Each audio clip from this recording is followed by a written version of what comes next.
இந்த ஆயுதம் கொண்டு வரையில இருந்தா நான் உன்னை சுற்றுப்பேன்டா.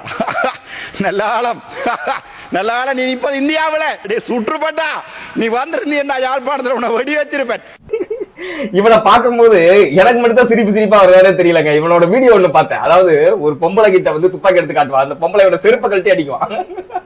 இந்த விவேக் ஒரு படத்துல ஒர்க் அவுட் பண்ணிட்டு இருப்பார்ல, அட்டையெல்லாம் ஒட்டி வச்சு அப்ப பரமணியமா வந்து மிதிச்சு தள்ளிட்டு இந்த குப்பையெல்லாம் அங்க தூக்கி போட்டு வளர்றா. அந்த மாதிரி அந்த பொம்பளை கிட்ட செருப்படி வாங்கிட்டு ஜெயிலுக்கு போயிட்டு வெளியே வந்த நாய் இவன் ஒரு ஆளுன்னு சொல்லிட்டு டிவிக்கு ரூட் மாஃபியா வச்சு இவனுக்கு டிக்கெட்டை போட்டு இலங்கையில இருந்து கூட்டிட்டு வராங்க. சரி, அவனை மட்டும் கூட்டிட்டு இருந்தாங்கன்னா பரவாயில்ல, அவனோட சைடிச்சுக்கையும் கூட்டிட்டு வராங்க. சரி, எதுக்குடா கூட்டிட்டு வந்தீங்கன்னு பார்த்தா வந்த உடனே ராஜ்மோகனை போய் சந்திக்கிறாரு, ஆதவர்ஜனாவை போய் சந்திக்கிறாரு. சந்திச்சுட்டு வந்த உடனே எல்லா நியூஸ் சேனலும் போகுது, இவனை பாக்குறேன், கூப்பிட்டு இன்டர்வியூ கொடுக்குறான். நாம் தமிழர் கட்சி மேல முழுக்க அவதூறு உட்காந்து பரப்புறான்.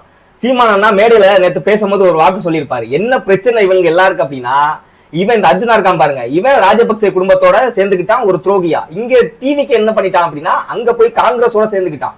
அதாவது நமக்கான எதிரி கூட இந்த ரெண்டு துரோகியும் போய் சேர்ந்துக்கிட்டானுங்க. சேர்ந்துக்கிட்டு இப்போ அங்க நடந்த ஒரு இனப்படுகொலையை பத்தி சீமான் பேசுறாரு, மக்கள் கிட்ட அந்த வழியை கடத்திக்கிட்டே இருக்காரு.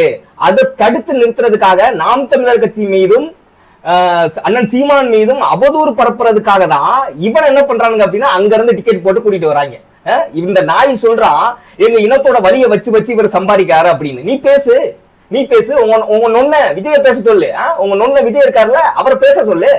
போட்டார்ல பெரிய டூட்டா ஒண்ணு, முள்ளிவாய்க்கால் சம்பவத்தை நினைவில் கொள்வோம்.